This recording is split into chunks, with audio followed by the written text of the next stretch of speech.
Hi, welcome to the Transfer Talks podcast. It's your co-host Ashmit and co-host Neil. And we got a super special guest today who came from Dianza, where I'm actually from, and is headed to Berkeley for computer science. So congratulations to you.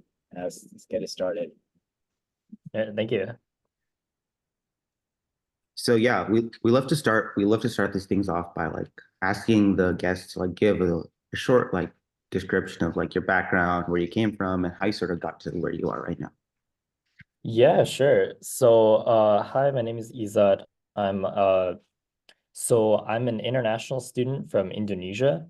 So I came to Dianza, I think I started fall 2022, and then yeah, it took 2 years to transfer, and I'm transferring to Berkeley for pure CS.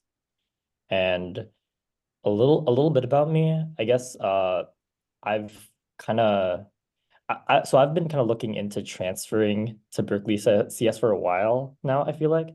So I've kind of done a lot of research even before I came to the States. So yeah, there's like a lot of resources and stuff like that that I've been kind of looking at for a while. So I think they're pretty cool that, after doing so much research that I've actually been able to kind of like execute on it and like, here I am now. So yeah, it's pretty cool. Right.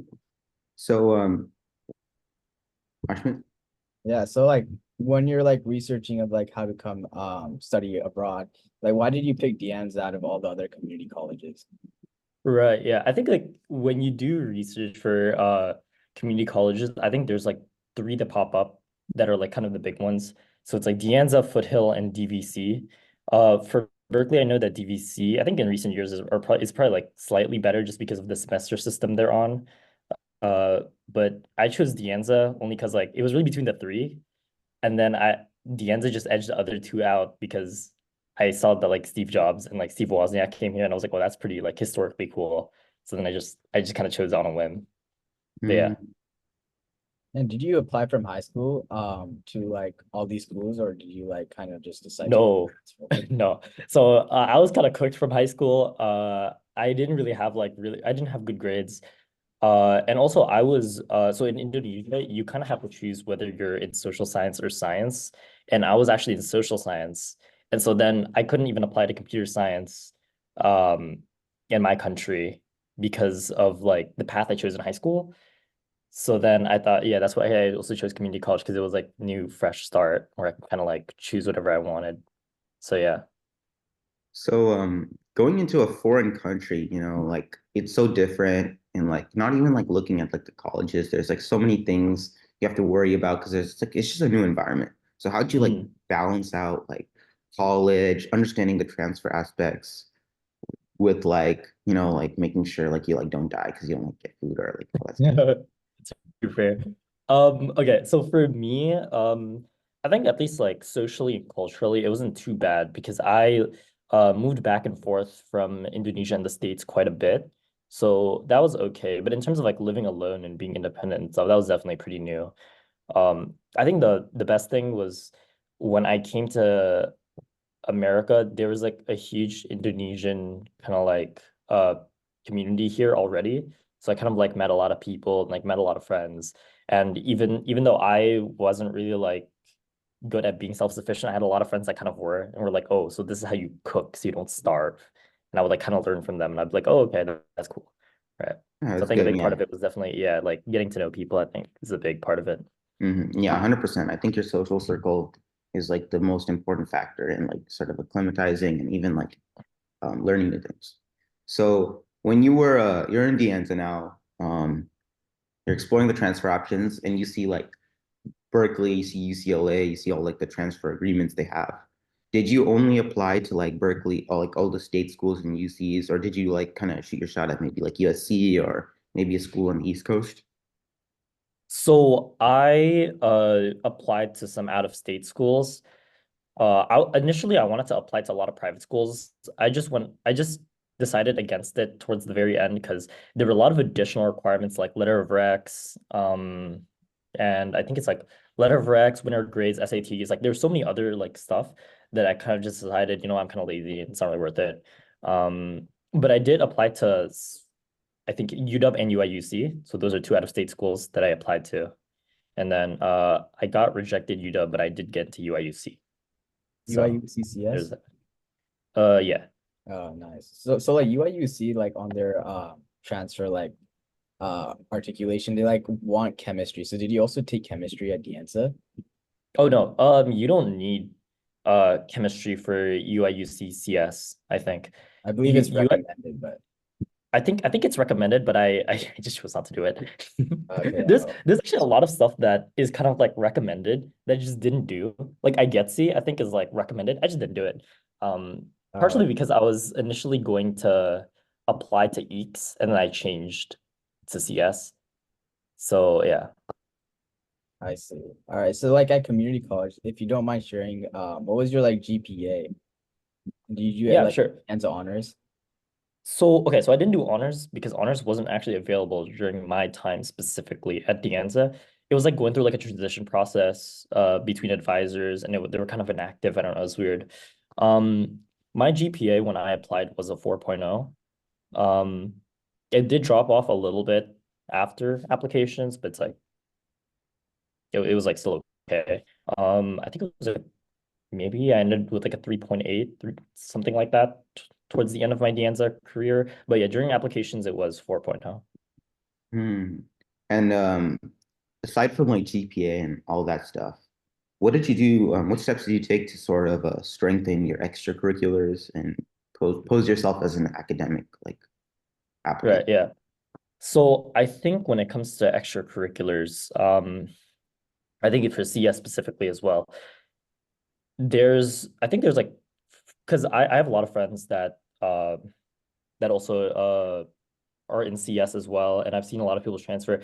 And I think the common thing is like a lot of these extracurriculars can really be categorized into like a few things. So it's like you have your technical extracurricular, then you have your probably your community extracurricular, and then maybe like let's say you work a job or something, right? So those are like the three things that I kind of like if you want to look at it from a very if you want to generalize extracurriculars, those are kind of like the big three that I saw that's like, oh, these are the things that people did, they got in. And so I try to kind of strive to get some of those extracurriculars. So for example, when it came to technical extracurriculars, I did research at San Jose State for like I did like AI research there. So I was like, okay, that's pretty cool. And then I did like a few hackathons, joined a few clubs, right? Or like, I started a club. And then for community, I did student government, right? So I was the chair of finance in the student government. So I like managed the funds there. Um, and then, oh, what's cool is that a lot of these like extracurriculars as well also tackle leadership as well, which is also like an essay question that you can choose. So I believe there's your when you're talking about essays, I know it's a little bit of a tangent, but when you're talking about essays, you have like your major related essay, you have your there's a leadership essay, and then there's a community essay. So it's like I kind of my extracurriculars kind of immediately tied into those essays as well, right? So that was like really convenient, really nice. And then I think, oh yeah, and then when it came to work experience, I tutored at the MSTRC. So I think those are the big extracurriculars that I did. Okay, Nice. that's pretty impressive how you had research. Like a lot of community college students that I know, they don't normally have research. So like, could you elaborate on Yeah. how you're able to land that research position, like maybe cold emailing or like having connections? Yeah, I just cold emailed the professor, and this professor just happened to be like nice enough to allow me to come in without a lot of experience. But yeah, it is kind of hard getting research. Actually, a lot of people from my year at least, it feels like every other person has Stanford research somehow. I don't know how, but Like that's just something that connections. like, yeah, a lot of people have just like I just see it on their LinkedIn or whatever. They're just like, oh yeah, Stanford research. I don't know how they do it, Super but yeah. casual, right? Because they have like connections from Foothill and Dianza too. Yeah. Usually it's actually Foothill. Foothill, I don't know why, but Foothill and Stanford have this, they have something going on, man. And through your That, research, did you get any like publications? No. So I kind of handled like data collection and stuff. So it's like instead of working on one singular paper, I kind of like worked on the code uh used for data collection for like multiple papers. So yeah, I kind of worked in that part of the lab, kind of like code monkey kind of guy more so than like actually like doing the papers. So yeah. mm. Yeah, no, so you spent 2 years, right? Yeah, it's been two Okay, years. so you're getting all these ECs, you're working on your like grades, like working on your schoolwork. You're approaching like sort of like the November deadline for the UCs. Where did you like when did you sort of start and like how did walk us through basically your entire writing process? You know, what did you start off with? How did you get to the places you got to? And yeah. Okay. So, all right.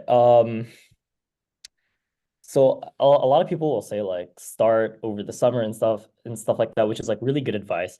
I chose not to follow it, and I think I did my essays kind of late, but not like crazy late. Like I know some people who like submitted like super last second. Um, I think I started my essays maybe a month before the deadline. So around, I believe the deadline was November 30th. So then I started like around like November-ish, maybe a little bit before that. Mm. Um, I think the first thing was really just choosing your essays, right? So it's like when you know, like even if you're not gonna be actively writing, if you just at least know what you're gonna write about, then you kind of work on it like in the back, like your brain kind of works on it in the background a little bit, right? You kind of get inspiration like in your day to day. So I think the first big one was just like choosing your essays, and then once you have your essays chosen, it was just a matter of like matching what I've already done to these essays. Um, I think for me personally, I didn't have a lot of issues kind of figuring out what to write about because it's like if you do a lot in community college, then it's like it becomes very natural, right? To like see how like just like I'm not really like making up a story. I'm just elaborating kind of what I already did. So it wasn't too bad in terms of, I think the harder part more so is just kind of like editing out the initial drafts. So it's like writing the initial draft was like very easy, but then ironing them out is like really what takes time, right? Mm. So yeah, I say it's like you choose your essays, then after that you kind of just like write about what you did, and then a bigger part of the process is just kind of like ironing that out. Yeah, yeah. Like multiple revisions, making sure Multiple everything's like revisions, right. yeah, No, no, no. That makes 100% sense. I yeah. think for me, yeah, I'm a 1 year transfer, so I'm planning to transfer. I just graduated in like May from high school and I'm like doing Mm, all of my work. And I think a big struggle, like a big internal conflict with me was sort of figuring out should I prioritize working on ECs? Because I do know I spoke to some Berkeley counselors and they were like, we love to see that most of your ECs are after high school. They want to show like you've been doing stuff like after you graduated. So it's really just for me, like been like I've been struggling with thinking about, should I go work on my ECs or should I maybe start with my essays? And I mm, think right now I got some advice and I think I'm gonna lay back a little bit, maybe start in like November because I really do want to mm, get some like EC work done and yeah, all that stuff. But speaking of yeah. that, did you sort of have a counselor? Because I know there's a lot of counselors for high school. Um, but what are your thoughts on getting a college counselor? I think like are you talking about like a private counselor Yeah, or yeah, yeah. oh, for me, not really. The closest thing I had to a counselor was I had a friend that got into Berkeley CS the year before me. And so I was just asking him for like tips. But even then it was like pretty general tips. I will say counselors are good for like general or like at least like let's say college counselors that you can like call up like not like the private tutors or like the private counselors. They kind of just know the basic stuff like what's on assist or whatever, but there are some very specific things that counselors don't really like they're not really trained for, right? So for example, for Berkeley CS specifically, there's a lot of little quirks about like certain schools or certain programs and like certain things that they prefer that if you know it's like is cool, but it's something that you're not going to find from a counselor. It's usually something you would find from like Discord or Reddit or something. So like for example, one thing is like Berkeley CS. I think they only recently added this to their assists. So maybe counselors would know about it, but during my year, counselors had no idea that Berkeley really likes recommended courses from their college, especially for CS. Because for CS, it's like Berkeley has their own like specific undergraduate curriculum. So you want to take like these classes called like 61 ABC, and it's like they're spread out across the bay, and it's like it's very weird, right? But it's only something that it's not something you can find through counselors. It's just something you can find through like other students and Discord and Reddit and stuff like that. And then there's also like little things like how, oh, UCLA prefers GPA over this, Berkeley's more holistic and they prefer that, there's like a lot of stuff that I think you as a prospective transfer, you just kind of have to be initiative on your own to really find out all of these things. And it's very rare actually for counselors to know all of these things, at least for the UC system. I really haven't found like any transfer counselors that kind of like know everything, especially when it comes to super niche stuff like Berkeley's computer science stuff, or like maybe you're applying to Haas and like Haas's specific needs or whatever, right? Okay, so like So did you take all the recommended courses on the assist for CS? yeah, so I did all the recommended classes before applications. So by fall, I already had all the recommended classes. So like I already had an A in all of them, so they can kind of see like, oh, not only did you take them, but he got an A. Okay, and like did you have to like take it throughout like community colleges within California? Or was it like only through De Anza? No, yeah, so I had to take it at I had to take 61. There was one class called 61A, and I took its equivalent at Laney College. So I took it during spring. But that means that I had to sign up for that class in fall. So that means like I live in America and legally and like I was doing my De Anza classes, getting acclimated, but I already had to know to sign up for this class. So then I did it in spring. And then in fall, I did a class from DVC, which articulated to 61C at Berkeley. And so I did that. And so it is kind of nice as well, because now going into Berkeley, I don't really have to redo those classes if I don't want to. So it's yeah. But again, it's something that you wouldn't know unless you did the research for it. Unless now, because I think they added it to the assist now, but at least before. And like within the UC system, like what other schools did you also apply to, and which schools did you get into? Oh, so I applied to Berkeley, LA, SD Irvine, and I got into all of them except LA. I got waitlisted. All for CS. I think for Irvine, I applied CE, and for SD I applied CS. Okay. Yeah. For CE, did you like tag to Irvine? Oh no, I didn't. Okay, like because they have a tag program for Yeah, they have a tag program. I recommend people should tag. Yeah. Mhm.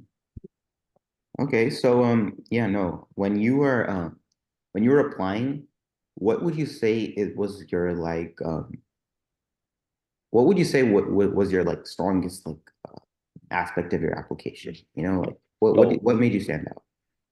that's a very good question. I think it's easier to start with the weakest part of my application, and that's probably my essays. Not that they were weak, but it's like I think my essays were good enough to like for me to not get rejected, but they wouldn't be the reason why I got in. But I think the strongest aspects are definitely my academic like accomplishments and then my ECs. So academic accomplishment is like my GPA was a 4.0, but it wasn't just a 4.0, but it was a 4.0 with like really strong major completion, right? It's like I completed, I think up until multivar. So it's like a math 1D in De Anza, right? So it's like all of calculus. I did discrete math. I did like more programming classes than the average person would by applications. So it was like yeah, I did like a little bit more of like everything. So a little bit more programming, a little bit more math than normal. Uh, I think my physics was probably the most like on pace normal, not really too ahead. But yeah, so my GPA was strong with strong course completion, and my ECs I think were also very strong because I had a lot of ECs, and I think I had a lot of ECs that a lot of people were like, oh, Berkeley really likes these ECs. I did those ECs, and I did a lot of that. So it was like, yeah. Mhm. So did you sort of like I do know like a lot of like for me, right, when I sort of start writing the applications, I'm gonna be tailoring most of my essays to sort of like Berkeley's like values and morals, because that is my target, you know, Haas Mm. has a lot of bunch of it's very there's a lot of records prerequisites and it's like unnecessarily like complicated. I think they do that I think they do that on purpose to show like to make sure that their applicants like are like have a desire to go. But yeah, when you were writing, you know, I know CS for Berkeley does have some crazy requirements too. Did you sort of like tailor your application to like a school, and like did you like make sure you had like certain values highlighted in your essays? And if so, which ones? I think when it comes to tailoring application to a school, I think I definitely did mine like very specific towards Berkeley because I had all the Berkeley like recommended classes. I did like a Berkeley mentorship program. Like it was all very Berkeley-esque. But in terms of my essays, I don't think it really reflected that. Like I didn't really like look up the core values of Berkeley CS. I kind of just wrote about um I just kind of wrote about my like my personal like strengths and stuff, but I feel like it's like general enough strengths to where it's like, oh, this is like obviously like a good thing, right? So for example, it's like if let's say one thing I really wanted to highlight in my essays was that I was passionate about CS and that I'm what else? And I'm willing to learn and grow as a person. That's not really something that I had to kind of like look up Berkeley's like core values to see if that's like something they're looking for. It's just something you kind of know that's like, oh yeah, no, this is like pretty good. So I'm just gonna write about this because this is a good trait about me. It's true, and then I'm pretty sure the school is gonna like it. So I think that's kind of how I did it. Yeah. Okay, yeah, definitely makes sense. And like after you got all those acceptances, like how did you decide which school is right for you? Uh, I kind of knew immediately from the moment Berkeley came out because I've been wanting it for so long. Berkeley was also the second school that came out. So it was kind of like the moment Berkeley came out, I was like, okay, that's it. I'm done. I didn't really like wait for LA, UIUC, or anything else. Yeah. Yeah, so I think for me, definitely in the beginning, Haas is really prestigious. It's like I think ranked like third, but not even that. It's like close to home, near SF. It's really a beautiful campus. And while I was sort of like in love with Berkeley, I kind of realized that like the campus isn't really like too like I don't really like the vibe there. I think it Mm. suits competitive applicants very well, but I think it lacks a couple social sort of aspects that I kind of like want to have in a college. I visited UCLA and I like it a lot. So what are your thoughts on sort of like picking like its campus and like all of that sort of stuff? Did that really play a role in your decision? I know for some of my friends it did. That's why I think one thing was a lot of my friends that got accepted into like multiple schools, it was very important for them to at least visit, right? Just to kind of like see the vibe, see if they like kind of like the area, if they know anyone and they kind of like ask about like, oh hey, what are your experiences here? So I think like doing your research is really good. For me personally, um, I I think it was just because like Berkeley CS for me was like something that I kind of already knew pretty well. And it was like, I want to get into AI, and Berkeley was like, one of the top for that. So it just kind of made sense. But I know that for a lot of people, it does make sense that at least if you're really torn between a few schools, to at least try to visit, right? Mhm. Ask alumni or like ask people there to kind of just like get the vibe of the campus. Yeah, no, 100%. I'm asking all the people I know in different colleges because yeah, I know for like for me personally, it's definitely like an important factor because Yeah, I'll for be sure. spending like I want to make the most of my college experience. Yeah.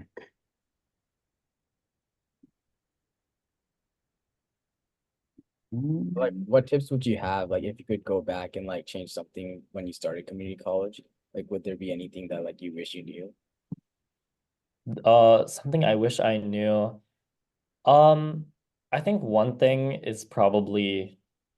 I would do is maybe I would consider kind of increasing my technical abilities like for CS because I think in community college, and especially when you're doing this whole when you're transferring to like a bigger institution, something I noticed is that in order to get in, you have to do a lot of things that are like very like you have to widen yourself and like there's a lot of like breadth activities that you have to do. So for example, I had to spend a lot of time with like student government, or maybe you need to do a lot of volunteering, or you need to do a lot of like additional extra things to kind of like increase your chances, right?